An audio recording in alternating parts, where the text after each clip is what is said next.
Bismillahirrahmanirrahim. Assalamualaikum warahmatullahi wabarakatuh. Alhamdulillahi wa kafa. Wassalatu wassalamu ala nabiyil mustafa Sayyidina wa maulana Muhammadin wa ala alihi wa sahbihi wa man tabi'ahum bi ihsanin ila yaumiddin. Amma ba'du. Pada konten kali ini saya akan membahas yang sedang viral, yaitu sebuah goa yang namanya Goa Saparwadi yang berada di Jawa Barat. Sebelum kita mulai, mungkin kita akan nonton videonya terlebih dahulu. Seperti apa videonya? Kita saksikan dulu ya. Wana edek naon gitunya kaheulin-heulin lamun edek kulit mah mending keneh ka laut atau ka gunung tapi pan iman lain bade ameng barayatan disediaan daerah kapatilan kapungkur para wali khususna Syekh Abdul Muhyi panan di dieu tampakna teh maleh mah sawerna gitunya umroh atau nabi hajian oge ka Mekah jalurna teh lewat dieu gitunya karomah namun jadi di lembah teh aya sawerna jalan ke Mekah gitu baraya percan.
Di dalam video ini ya diperlihatkan bahwasanya ada sebuah gua yang berada di salah satu di daerah Jawa Barat. Nama gua tersebut adalah Gua Saparwadi. Nah, dulu konon di dalam gua ini ada seorang ulama atau tepatnya seorang wali ya yang diberikan karomah oleh Allah Subhanahu wa taala. Kemudian katanya dia bisa menembus gua itu yang menembus ke kota Mekah. Jadi dia umroh dan haji lewat gua tersebut. Nah, seiring dengan perkembangan zaman kemudian gua ini diyakini memiliki kekuatan yang sama. Ini persepsi yang salah kemudian dari para pengunjung. Ini harus hati-hati. Nanti takutnya itu jatuhnya menjadi ghulu atau berlebihan di dalam agama. Itu sangat berlebihan. Ada yang sampai meyakini ya, kemudian dengan kesana ziarah kesana akan mendapatkan fadilah atau keuntungan. Itu enggak ada. Na'udzubillah min dzalik. Jangan sampai terjadi sehingga orang-orang jatuh kepada kesyirikan. Bahkan di dalam video lain yang beredar itu mereka sampai bertalbiyah, labbaik Allahumma labbaik labbaik la syarika laka labbaik innal hamda wan ni'mata laka wal mulk la syarika lak. Itu yang mereka ucapkan di goa tersebut, padahal tidak ada keutamaan yang ada di dalam goa tersebut. Itu hanya, kalaupun benar ya cerita itu hanya karomah yang diberikan kepada seseorang yang tidak bisa diakses oleh semua orang.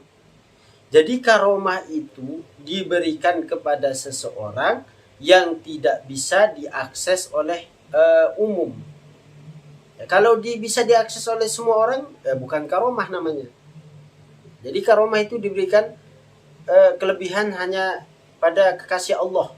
Kalaupun itu benar ya ceritanya, ada seseorang yang bisa menembus gua tersebut, kemudian langsung nyampe ke Mekah atau Madinah.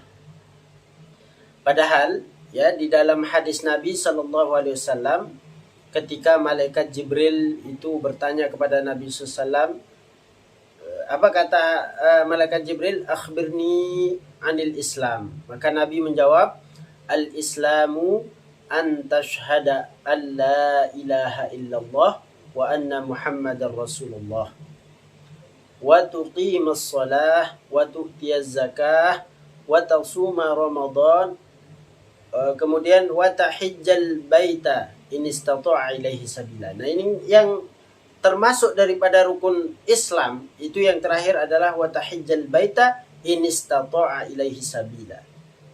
Tadi disebutkan yang pertama mengucapkan 2 kalimat syahadat, ya, kemudian mendirikan sholat, menunaikan zakat, kemudian berpuasa di bulan Ramadan. Kemudian yang terakhir itu adalah naik haji bagi orang yang mampu melaksanakannya. Di sini ada 3 yang termasuk di dalam kata mampu itu. Ya, yang termasuk orang yang mampu itu yang pertama mampu secara materi atau dia punya uang lebih untuk melakukan umroh atau haji. Kemudian ada orang yang punya kemampuan ya untuk berhaji secara materi misalnya, tapi secara mental misalnya orang ini punya trauma terhadap pesawat, tidak berani naik pesawat, takut jatuh. Ini berarti secara mental orang ini belum mampu. Kemudian yang ketiga, mampu secara fisik atau jasmani. Nah, kalau orangnya misalnya punya uang, mentalnya bagus tapi fisiknya sakit, ya, misalnya dokter tidak memperbolehkan untuk melakukan perjalanan jauh, nah itu juga tidak diwajibkan untuk melakukan perjalanan haji atau umroh. Bagaimana mungkin ya ada orang yang mengaku lewat Goa bisa langsung tembus ke Mekah atau Madinah? Nah, ini bertolak belakang sekali dengan hadis Nabi SAW. Padahal di dalam hadis itu disebutkan naik haji bagi orang yang mampu. Nah, di sana tidak ada paksaan. Jadi kalau orang mampu secara materi, secara mental, secara fisik, ya itu wajib berangkat. Tetapi misalnya di 3 kemampuan ini ada yang tidak terpenuhi, maka belum wajib naik haji. Misalnya mentalnya sudah mampu, fisiknya mampu, tapi tidak punya uang, ya belum wajib. Nah begitu. Ini jangan sampai orang berkunjung ke sana, kemudian melaksanakan sholat sunnah, bertalbiyah, ini na'udzubillah min dzalik. Hati-hati, itu tidak ada ajarannya, itu yang dibuat-buat, itulah yang dinamakan bid'ah sebenarnya. Ya, perkara yang dibuat-buat yang tidak ada dasarnya sama sekali. Bahkan konon katanya ya di dalam gua itu sekarang sudah dikasih besi ya, udah ditutup. Katanya dalam berita itu ada yang pernah coba masuk dan tidak pernah kembali lagi. Ya kalau kita ambil secara logika, barangkali ya di dalam gua itu ada gas beracun, kemudian orangnya meninggal. Itu yang pertama. Atau yang kedua, bisa jadi di sana ada jurang ya yang dalam sehingga orang itu jatuh dan meninggal di sana, maka dia tidak kembali. Nah, ini buat teman-teman jangan FOMO ya, ikut-ikutan, penasaran, ingin ke sana, ingin bisa tembus gua terus nyampe ke Mekah Madinah. Enggak begitu, Pak, ya. Jadi ini pelajaran bagi kita supaya harus cerdas, harus berpikir ya, memadukan antara dalil ya syariat yang udah diajarkan oleh Nabi Sallallahu Alaihi Wasallam. Kalau itu bertolak belakang dengan sabda Nabi khususnya ya, itu jangan pernah sampai dilakukan. Itu menyalahi agama. Nah, kita takutnya nanti jatuh kepada syirik. Itulah yang namanya wulu. yang terlalu berlebihan, memuja sesuatu yang na'udzubillah min dzalik, tidak ada dasarnya sama sekali. Itu yang termasuk bid'ah yang sejati.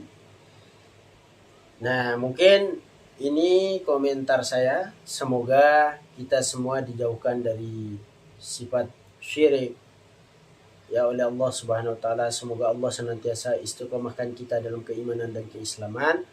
Mohon maaf jika ada pihak yang tersinggung.